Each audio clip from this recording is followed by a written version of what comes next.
Good morning. आज हम lesson के अंतिम टॉपिक के रूप में छोटी सी बात जो हमारी रह गई है उसे पूर्ण करेंगे। कल हमने खाली सिद्धांत की बात की थी। आज हम हमारी स्वतंत्रता के अंदर अभिव्यक्ति की जो स्वतंत्रता है वह किसे कहते हैं? आप सभी जानते हो, अभिव्यक्त करना अर्थात व्यक्ति को अपनी बात कहने का, अपने भाषण देने का क्या होता है, अवसर होता है, स्वतंत्रता मिली हुई है। हम कहीं पर भी कोई भी ऐसी बात या अपने विचार प्रकट कर सकते हैं और इस संबंध में हमारी जो स्वतंत्रता है उसे हम एक मौलिक अधिकार के रूप में पढ़ते हैं हमारे संविधान में। परंतु यहाँ पर चूंकि हम राजनीतिक सिद्धांत के रूप में स्वतंत्रता के अंदर अभिव्यक्ति की स्वतंत्रता को पढ़ रहे हैं, तो यहाँ एक राजनीतिक सिद्धांतकार हुए जिन्होंने हाली सिद्धांत दिया था, जिनका नाम था जॉन स्टुअर्ट मिल।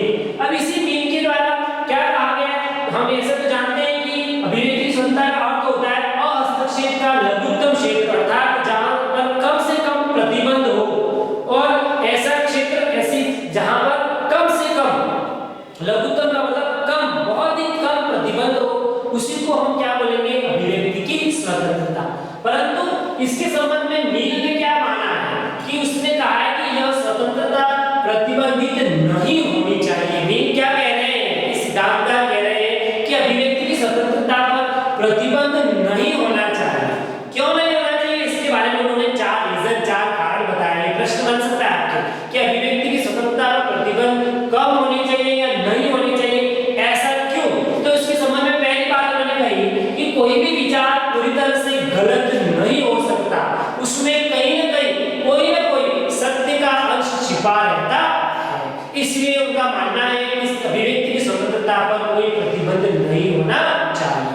दूसरा उनका कहना है कि कभी भी सत्य विरोधी जो विचार होते हैं वो हमेशा टकराव से पैदा होते हैं। जो सत्य विरोधी विचार आपके होते हैं वो कहीं ना कहीं अभिव्यक्ति की स्वतंत्रता होगी, उसका जो टकराव होगा तो ही वह पैदा होंगे, वरना तो किसी बात के बारे में किसी प्रकार का कोई संघर्ष या कोई विवाद होगा ही नहीं। इसलिए अभिव्यक्ति की स्वतंत्रता पर कोई प्रतिबंध नहीं होना चाहिए। तीसरा उनका कहना है कि विचारों के संघर्ष का सतत महत्व है। उनका क्या मानना है कि जो विचार होंगे उसमें वाद विवाद होना चाहिए, संघर्ष होना चाहिए। सत्य असत्य की बात पर अगर संघर्ष नहीं होगा तो उस विचार की जो विश्वसनीयता है, उस बात की जो सत्यता की जो परख है, उसका जो मूल्यांकन है, उसके बारे में जांच नहीं हो पाएगी।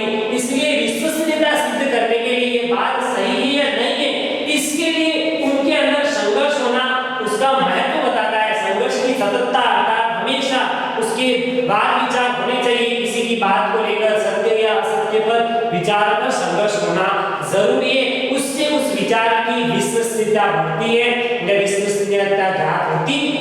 और अगली बात उन्होंने कही किसके संबंध में अभिव्यक्ति की स्वतंत्रता क्यों होनी चाहिए, तो उनका कहना है या मानना है कि हम जिस बात को सत्य समझते हैं या समाज द्वारा कभी-कभी किसी बात को सत्य समझा जाता है और कभी-कभी उस बात को सत्य समझकर उसको दबाया भी जाता है, परंतु हो सकता है बाद में वह बात जो होती है वो असत्य पाई जाए, या कभी-कभी क्या होता है कि कोई बात असत्य मानकर समाज के द्वारा दबाकर उसका विरोध किया जाए, उसको रोक दिया जाता है, परंतु बाद में क्या होता है कभी-कभी वो बात सत्य भी साबित होती है। ऐसा भी हमारे सामने आता है कि हमेशा किसी बात को जांचे करके बिना हम उसकी सत्यता और असत्यता के बारे में जांच नहीं कर सकते।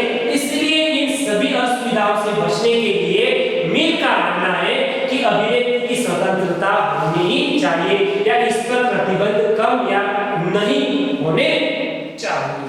आगे हम इसको लेकर और बात करें तो हम कह सकते हैं कि अभिव्यक्ति की स्वतंत्रता एक बुनियादी मूल्य है, क्योंकि व्यक्ति अगर बोलेगा नहीं, अपने विचारों को प्रकट नहीं करेगा तो उसको वहीं से अपना जो स्वतंत्रता है उसका हनन देखने को मिलेगा।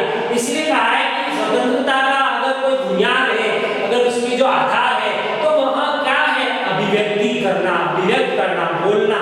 तो अभिव्यक्ति की स्वतंत्रता को एक बुनियादी मूल्य या आधार माना है। जो लोग इसको सीमित करना चाहते हैं अर्थात इस पर प्रतिबंध लगाना चाहे अगर कोई भी व्यक्ति इस पर अभिव्यक्ति पर, तो उनसे बचने के लिए समाज को कुछ असुविधाएं क्या हो सकती है, सहन करनी पड़ सकती है और इसके लिए तैयार रहना चाहिए। अर्थात जो लोग इस पर प्रतिबंध लगाना चाहते हैं तो समाज को ऐसा प्रतिबंध प्रतिबंध नहीं लगाना चाहिए। कभी-कभी अभिव्यक्ति की स्वतंत्रता से कुछ असुविधाएं उत्पन्न हो सकती है समाज में, परंतु उसे कुछ असुविधाएं सहन करनी पड़ेगी, वरना अगर उस पर प्रतिबंध लगा दिया जाए, तो हमने कल भी बात कहा था, अगर प्रतिबंध लगा दिया जाए, अगर कठोर प्रतिबंध लगा दिया जाए, प्रतिबंध लगा ही दिया गया, तब उसकी स्वतंत्रता ही क्या हो जाती है, नष्ट हो जाती है। तो इस प्रकार से हम देखते हैं कि प्रतिबंध जो है या अभिव्यक्ति स्वतंत्रता प्रतिबंध नहीं होने चाहिए। फिर आगे हम देखते हैं कि नहीं होने चाहिए, तो और अगर नहीं लगाते तो उसके सामने हमारे सामने क्या-क्या ऐसी परिस्थितियां आती हैं।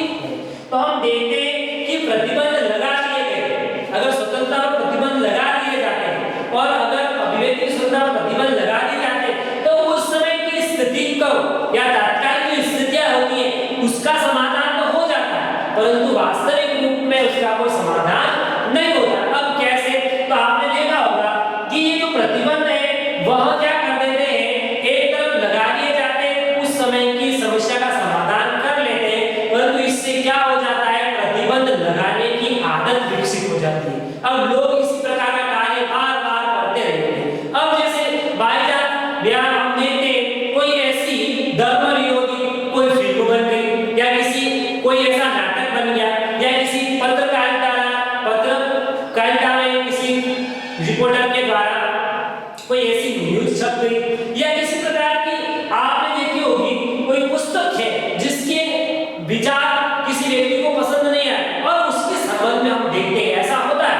अब अभिव्यक्ति स्वतंत्रता के अंतर्गत कोई फिल्म है, नाटक है, पुस्तक है, समाचार पत्र है, तो इस प्रकार की बातों के अंदर हम देखते हैं कि लोग उसका विरोध करते हैं, उसे बंद करवा देते हैं, उसको उसके सामने विरोध प्रदर्शन करके या तो उस पुस्तक को या उस फिल्म पर या उस पत्रिका पर या उस नाटक पर रोक लगा देते हैं। तो इस प्रकार की बातें हम अभिव्यक्ति के अंदर देखते हैं, तो वो उस समय तात्कालिक समय की समस्या थी, उसका समाधान तो हो गया, परंतु हम देखते हैं कि ऐसा लोगों के अंदर आदत बन जाती है। और कभी-कभी सही बात होती है, अच्छी होती है, किसी को सिखाने जैसी बात होती है, फिर भी लोग उसको क्या कर देते हैं, आदत अगर विकसित हो गई तो उस पर प्रतिबंध लगाने के लिए, उसको रोकने के लिए तुरंत उसके सामने क्या कर देते हैं, विरोध प्रकट कर देते हैं। तो इसीलिए यह कहा गया है कि अभिव्यक्ति की स्वतंत्रता पर प्रतिबंध कम लगे, सोच समझ कर लगाएं।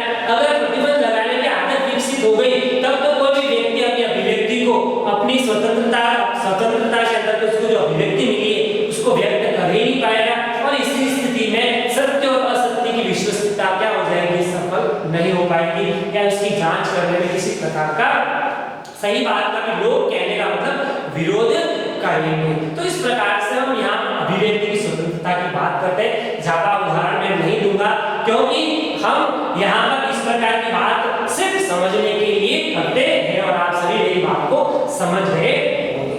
अब बात हम करेंगे कि ये जो प्रतिबंध होते हैं, ये जो स्वतंत्रता प्रतिबंध लगाए जाते हैं, क्या वह औचित्य या अनौचित्य अर्थात न्याय संगत है या अन्याय संगत है, या न्यायपूर्ण है या अन्यायपूर्ण है, इन बातों का हम किस कारण या किस प्रकार से इसको जान पाएंगे कि प्रतिबंध क्या न्यायोचित होते हैं या अन्यायोचित होते हैं, अर्थात उचित होते हैं या अनुचित होते हैं। तो इसके संबंध में कुछ बातें मैं आपको बता रहा हूँ जिसको आप समझने का प्रयास करें। कभी-कभी हम देखते हैं कि अगर कोई प्रतिबंध जब किसी संगठन द्वारा, चाहे वो सांस्कृतिक हो, चाहे वह धार्मिक हो, चाहे वह सामाजिक हो, इस प्रकार कोई संगठन है और वह किसी सत्ता या राज्य की शक्ति के बल पर अगर इस पर प्रतिबंध लगाता है, तो ये हमारे स्वतंत्रता की हमेशा कटौती करेगा।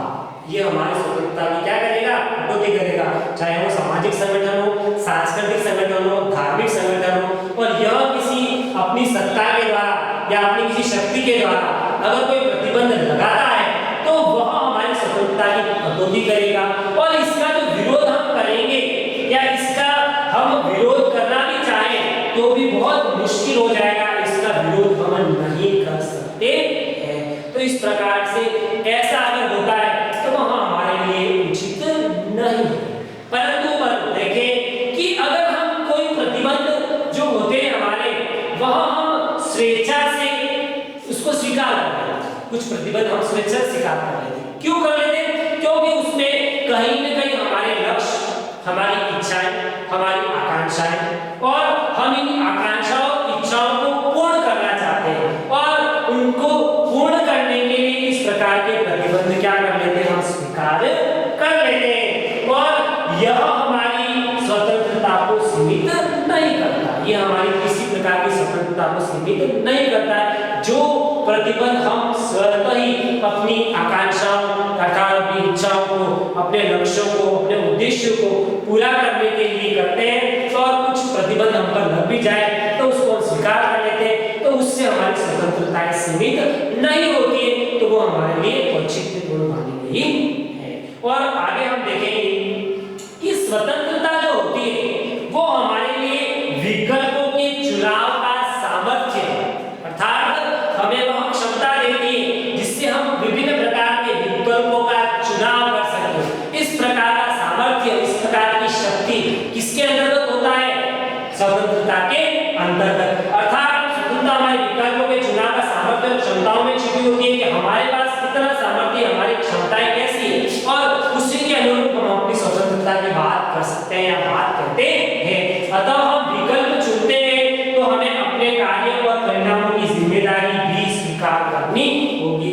आप जो भी विकल्प स्वतंत्रता का चुनते हो तो साथ में आपकी ये जिम्मेदारी होगी कि आप कौन से कार्य कर रहे हो और आपके उन कार्यों से किस प्रकार के परिणाम सामने आएंगे। अगर आप ऐसे जिम्मेदारी पूर्वक अपने कार्य और परिणाम सामने लाएंगे तो आपकी स्वतंत्रता का किसी प्रकार का हनन नहीं हो सकता और आप अपने आप को स्वतंत्र रूप से अभिव्यक्त भी कर सकते हैं। परंतु अगर आप स्वतंत्रता को प्राप्त करना चाहते हैं, अभिव्यक्ति स्वतंत्रता आपने ले ली, परंतु आपके द्वारा आप ये नहीं सोच रहे कि आप जो कार्य कर रहे हैं उसके परिणाम क्या होंगे, इसकी जिम्मेदारी आप नहीं लेते हो, तो ऐसी स्थिति में आपके ऊपर प्रतिबंध लगाना औचित्यपूर्ण होगा, आपको प्रतिबंधित करना न्याय संगत होगा। धन्यवाद। ये आज आपका यह अध्याय समाप्त होता है। हम अगले क्लास में अगला अध्याय शुरू करेंगे।